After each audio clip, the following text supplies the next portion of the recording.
우리가 주님의 마음을 본받는다는 것이 말처럼 쉽지가 않더라고요. 네, 참 순간순간 또 하루하루 살아가면서 내가 주님의 마음을 본받고 있는가 라는 질문들을 계속 하게 됩니다. 여러분들 오늘 이 예배 또한 우리가 특성을 통해서도 여러분들이 늘 주님의 마음을 본받기를 바랍니다. 그리고 또 중요한 건 뭐냐면 그 마음을 본받기 위해서 우리가 발버둥 치는 거예요. 그렇잖아요. 이건 성경에 말씀되어져 있는 것처럼 우리 다 그릇 행하여 각기 제 길로 갔거늘 이사야가 외치는 말씀이거든요. 우리가 다 그릇 행하여 자기 멋대로 자기의 길을 가는 게 저도 그렇고 여러분도 그렇고 다 우리의 모습이에요. 그럼에도 불구하고 우리가 주님의 발걸음대로 한 걸음 한 걸음 따라가고자 하는 것, 저는 여기가 더 중요하다고 생각해요. 우리는 인간이기 때문에 다 넘어질 수도 있고 쓰러질 수도 있고 아플 수도 있고 괴로울 수도 있어요. 그런데 넘어졌다가도 다시 일어나는 사람이 있느냐, 아니면 넘어져서 그냥 거기서 그냥 쓰러져 있느냐의 차이는 성경을 보면 분명히 다르다는 거죠. 아브라함도 그랬고 그의 아들들도 마찬가지고 이스라엘도 그랬고 기독교의 모든 역사도 마찬가지라는 거죠. 주님의 마음을 본받는 자 되어지시길 축복합니다. 오늘은 우리 사진 한 장 보고 말씀을 시작할까요?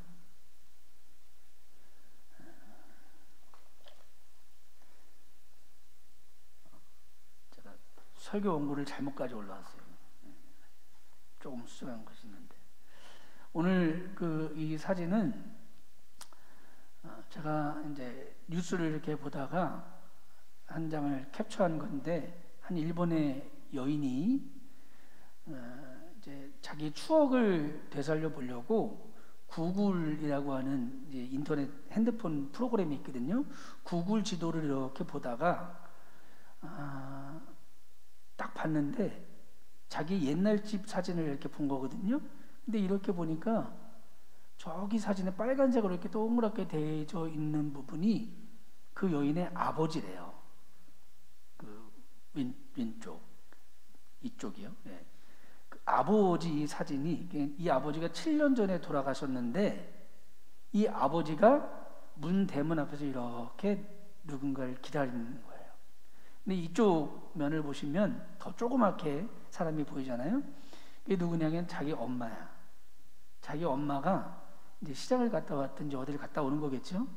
오는 걸 아버지가 7년 전에 돌아가신 아버지가 자기의 와이프를 기다리고 있는 거가 구글이라고 하는 위성 사진에 찍혀서 있는 거예요.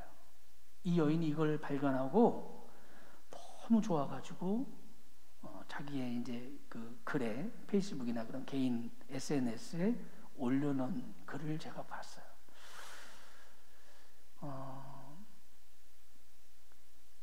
저도 이제 아버님이 돌아가신 지 꽤 됐는데 어느 땐 진짜 꿈에 아버지가 보고 싶을 때가 있어요. 어느 때는. 근데 잘 안 오시더라고요, 꿈에. 저 여인은 아마 저 사진을 보고 아마 평생 자기 가슴에 품을 거예요. 그리고 기억할 거고. 오늘 말씀을 듣는 여러분들 부모님이 혹 살아계시다면 오늘 예배가 끝나면 바로 전화 한번 하시고 또 가능하면 부모님 사진들 많이 찍어 놓으세요. 그리고 보세요. 그러면 큰 추억이 될 겁니다. 제가 이 얘기를 하려고 한 건 아니고 여러분, 이 여인에게 이 사진은요, 죽을 순간까지 가슴속에 품고 갈 사진일 거예요. 자기가 찍었던 사진 외에 이것을 보았을 때는 엄청난 기쁨이었고 좋은 것이었을 거예요. 저는 여러분과 제가 오늘 듣는 이 하나님의 말씀이 이러한 말씀이 되기를 축복합니다. 오늘 들은 말씀이 내 가슴 속에 딱 붙어서 내가 평생 붙잡고 갈 수 있는 하나님의 말씀. 매주 듣는 이 말씀이 또 반복되고 또 반복되고 또 반복되는 말씀이 아니라 이 말씀이 내 생명이 되어지고 이 말씀이 내 인생의 첫 깃발이 되어지고 이 말씀을 내가 평생 꼭 붙잡고 살아가리라 라고 하는 그런 말씀이 되어지시길 간절히 바랍니다. 우리가 지난주부터 레위기 8장과 9장에 나와 있는 제사장 위임식에 대한 이야기를 했잖아요. 근데 제사장 위임식에 대한 이야기를 하면서 지난주에는 이제 제사장 위임식 전체적인 내용에 대한 이야기를 했고, 이제 오늘은 이 제사장 위임식이 8장에 나와 있는데 이 8장에 전체적인 내용이 쭉 나와 있으면서 그 여러 가지의 모습들을 있어요. 그 순간순간마다 행해야 될 것들이 있어요. 그래서 8장 1절서부터 16절까지 단계별로 나누어서 이 제사장 위임식을 단계별로 좀 나누어서 그 단계별로 제사장들이 하나님의 사람이 되어져 가면서 여러분들에게는 그 순서가 나는 어떻게 하나님 앞에 가야 되는가 라는 그 단계로 한번 조정을 해 보기를 축복합니다. 첫 번째 단계는요, 레위기 8장 1절서부터 4절까지의 말씀입니다. 우리 같이 읽을게요. 같이 읽겠습니다. 시작. 여호와께서 모세에게 말씀하여 이르시되 너는 아론과 그의 아들들과 함께 그 의복과 관유와 속죄제의 송아지와 수양 2마리와 무교병 한 관주를 가지고 온 회중을 회막문에 모으라. 모세가 여호와께서 자기에게 명령하신 대로 하매 회중이 회막문에 모인지라. 첫 번째 단계는 뭐냐면요, 예배하는 단계예요.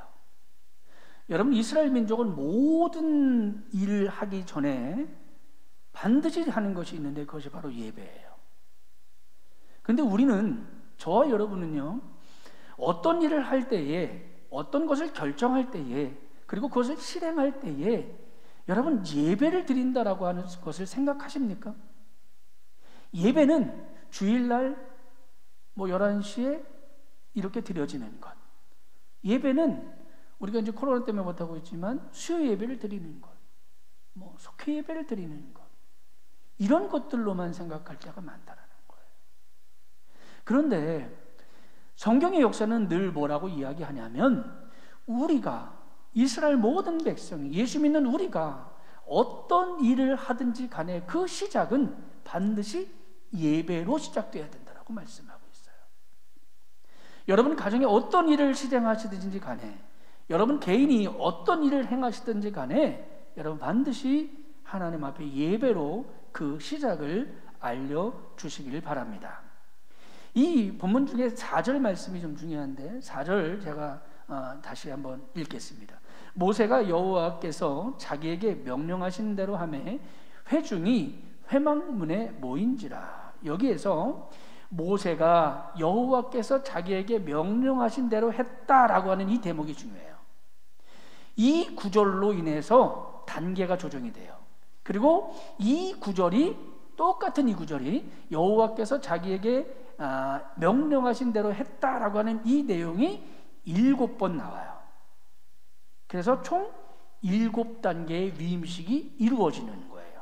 그 첫 번째 단계가 뭐라고요? 예배로 시작해라. 예배가 빠진 것은 여러분 우리 인생의 모든 것이 아니에요. 여러분의 인생의 처음은 예배로 시작해야 되고 저는 마지막도 예배로 끝이 내야 된다고 생각해요. 근데 우리는 우리의 행사를 우리 스스로, 우리 가정과 우리 개인의 일들의 시작을 예배로 시작하지 않을 때가 너무도 많아요. 두 번째, 5절서부터 9절까지입니다. 5절서부터 9절까지에 어떤 얘기가 나오냐면 5절 볼까요? 모세가 회중에게 이르되 여호와께서 행하라고 명령하신 것이 이러하니라 하고 모세가 아론과 그의 아들들을 데려다가 물로 그들을 씻기고 아론에게 속옷을 입히며 띠를 띄우고 겉옷을 입히며 에봇을 걸치고 입히고 에봇에 장식 띠를 띄워서 에봇을 몸에 메고 흉패를 붙이고 흉패에 우림과 둥빔을 넣고 그의 머리에 관을 씌우고 그 관 위에 전면에 금패를 붙이니 곧 거룩한 관이라 여호와께서 모세에게 명령하신 것과 같았더라. 문구는 조금 다르지만 같은 내용으로 구절을 마무리하고 있다는 거예요.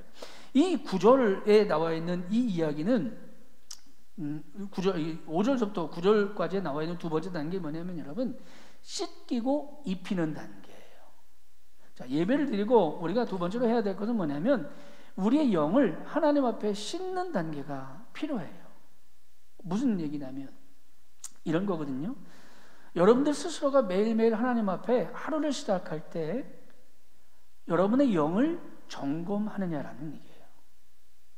자, 내가 아이를 키우는 엄마들은 힘들죠. 자, 아침에 일어났어요. 눈을 떴어요.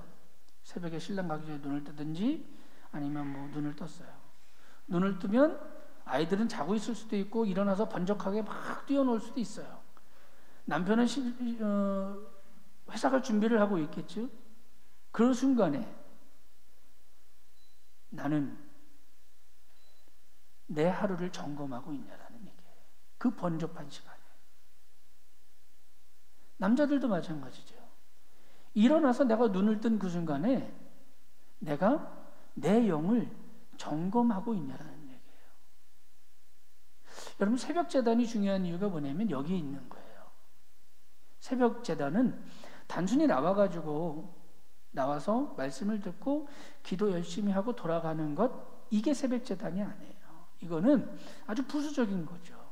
예배 드리는 것 자체가 1번이고 두 번째 의미는 뭐냐면 새벽 제단의 두 번째 의미는 여러분들 스스로를 점검하는 거예요. 하나님, 내가 오늘 하루의 시작을 하나님 앞에 드리길 원합니다.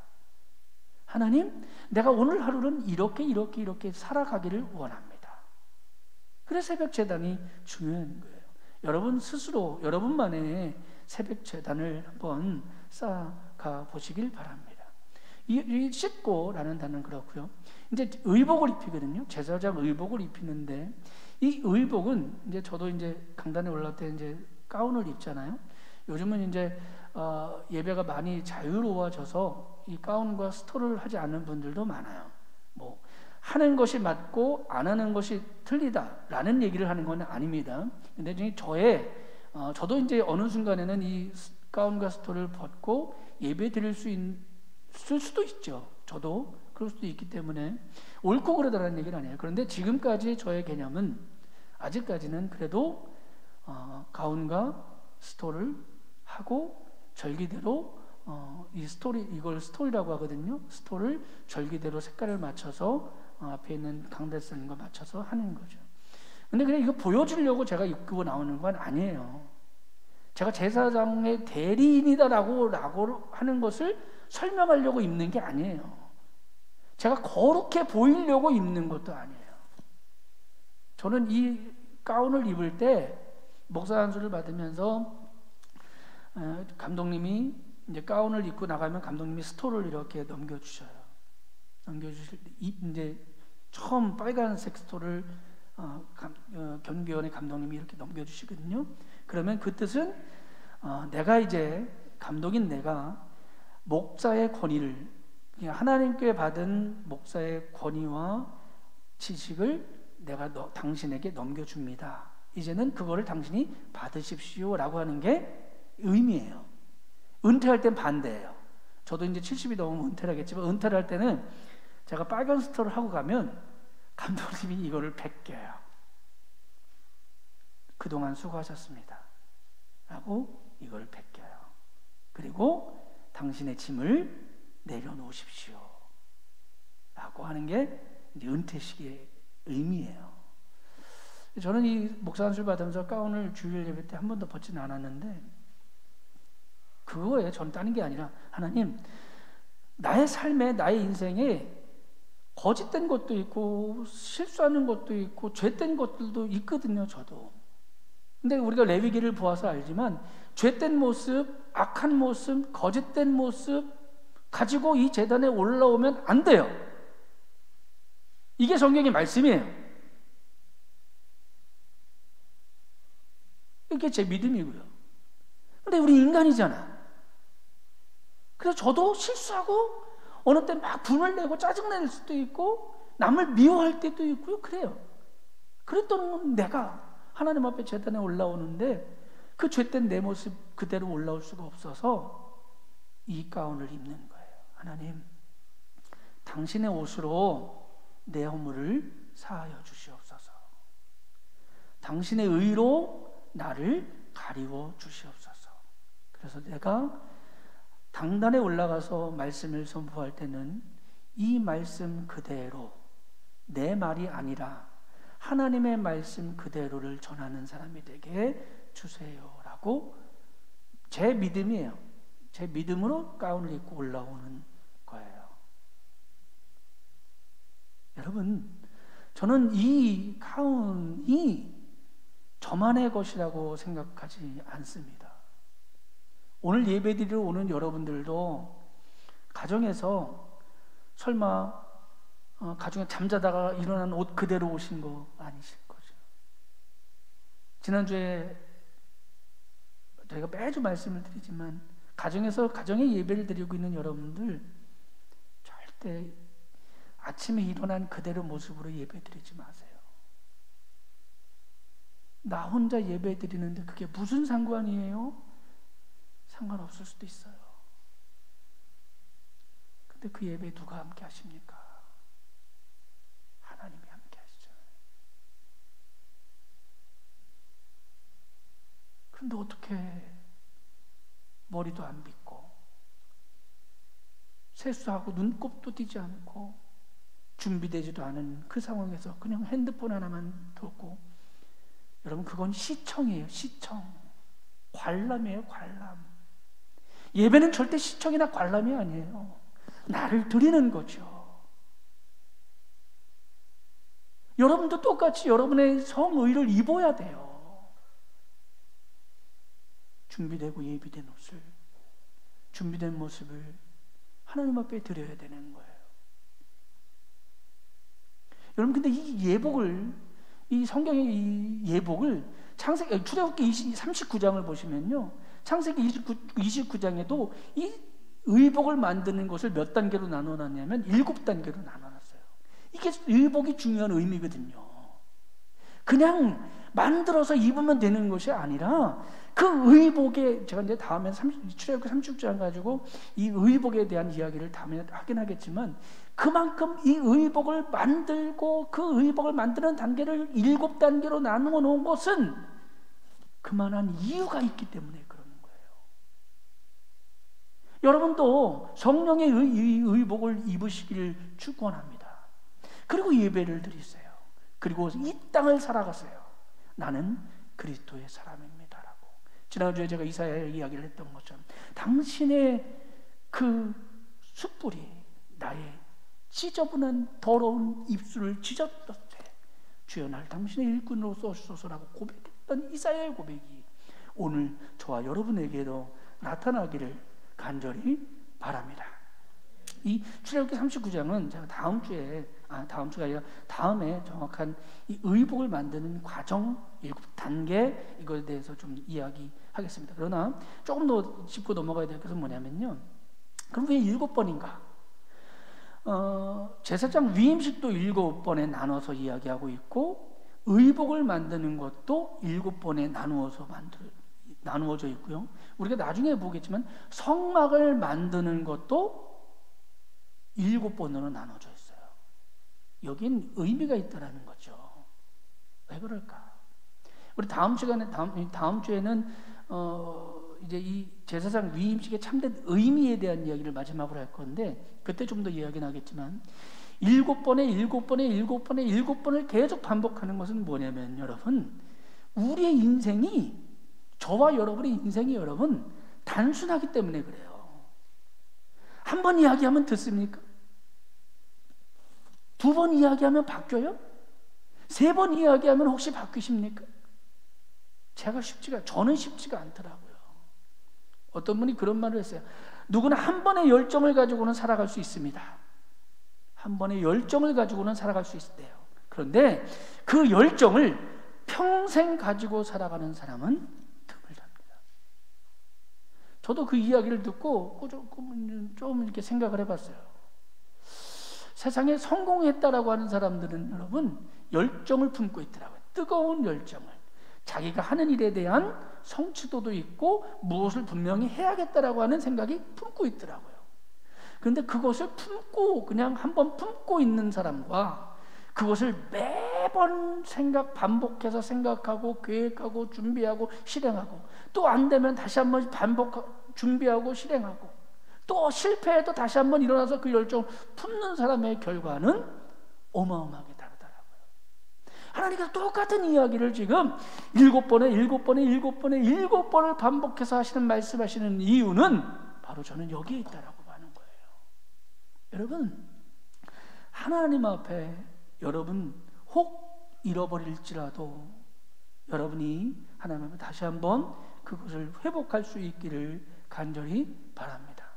제가 이 이야기는 다음 주에 한번 좀 더 이 이야기 왜 7번인가 이 7에 대한 이야기는 다음에 좀 더 다음 주에 이야기해 보려고 합니다. 세 번째는 레위기 8장 10절 이제 10절을 좀 보겠습니다. 10절 모세가 관유를 가져다가 성막과 그 안에 있는 모든 것을 발라 거룩하게 했다라고 이야기하거든요. 이게 먼저 세 번째 단계인데 세 번째는 무엇이냐면 기름 부음에 갈망하는 거예요. 여러분 예수 믿는 사람은 영적인 체험이 없이는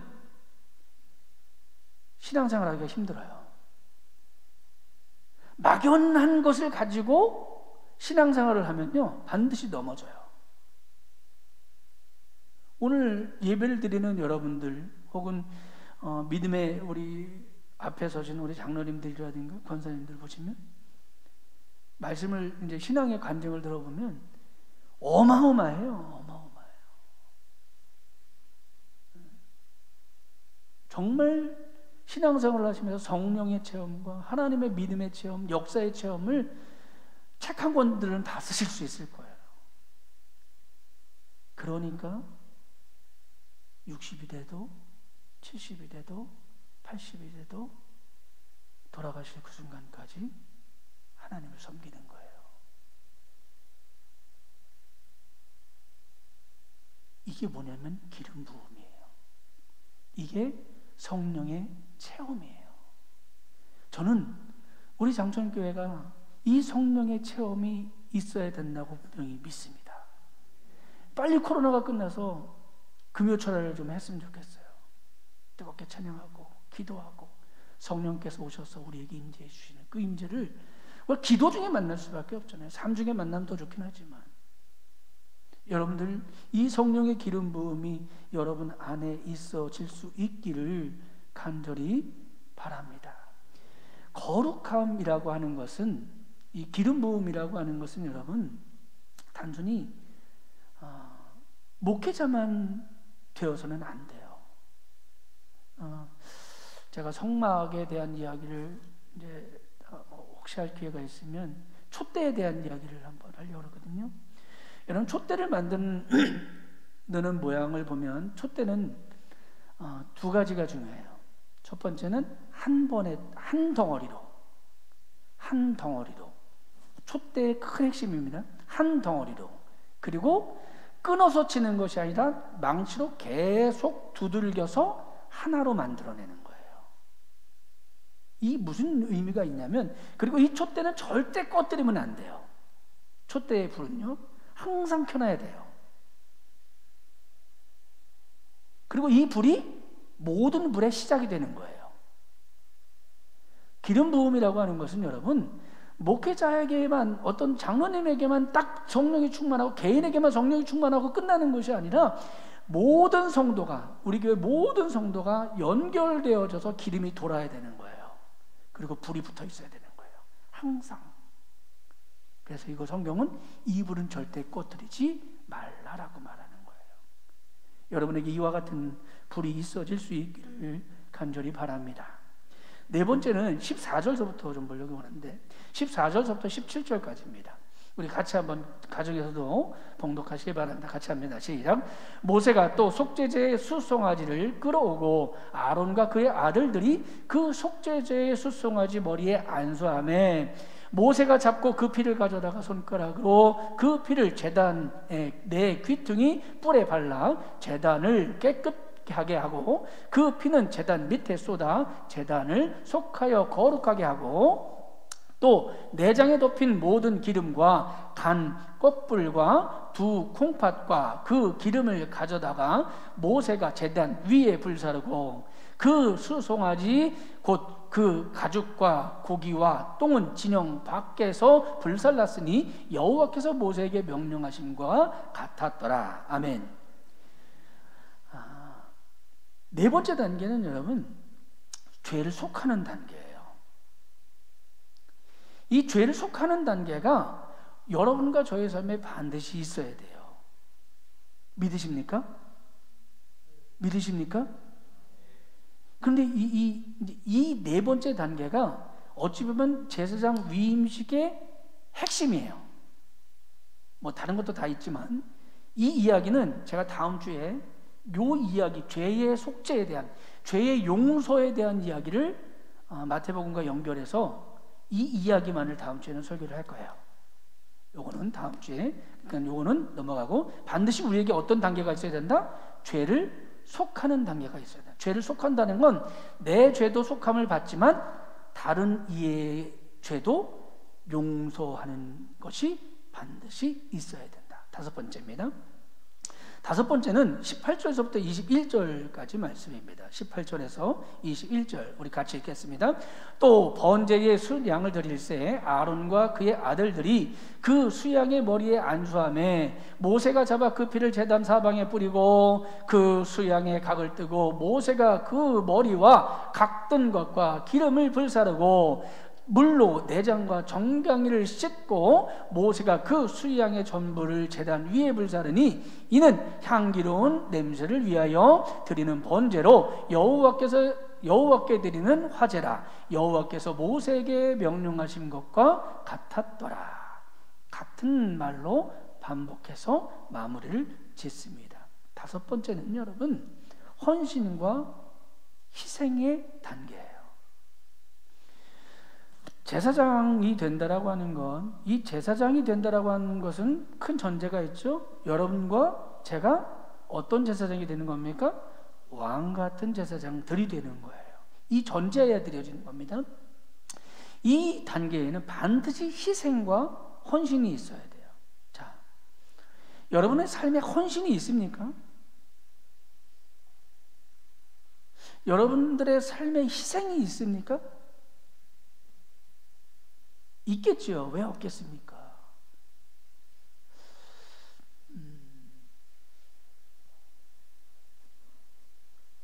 그런데 여러분, 그 헌신이 혹은 나보다도 내 가족, 내 위치, 내 환경보다 하나님을 먼저 우선순위에 두는 희생이셨습니까?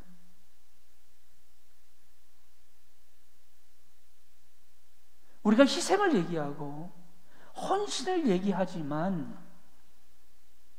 우리 우선순위에 과연 몇 번째인가?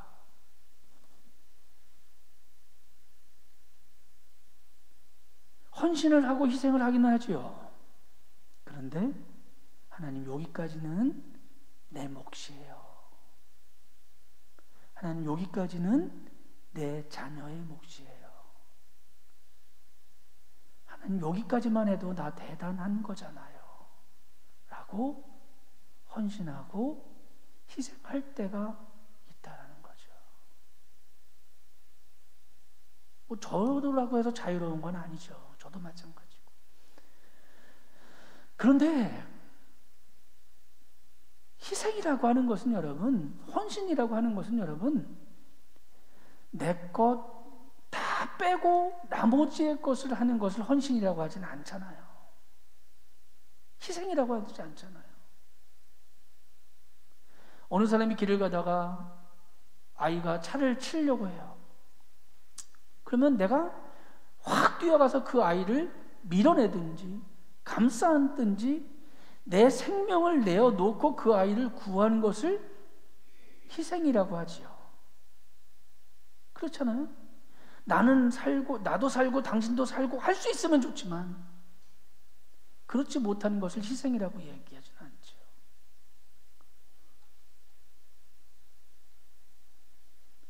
하나님 앞에도 마찬가지 아닙니까? 하나님 앞에도 우리가 희생과 헌신이라는 단어를 쓸 수 있을 정도로 내가 하나님 앞에 희생했는가, 헌신했는가 점검해 볼 수 있는 여러분 되어주시길 바랍니다. 6번째 단계는 제가 읽지는 않겠습니다.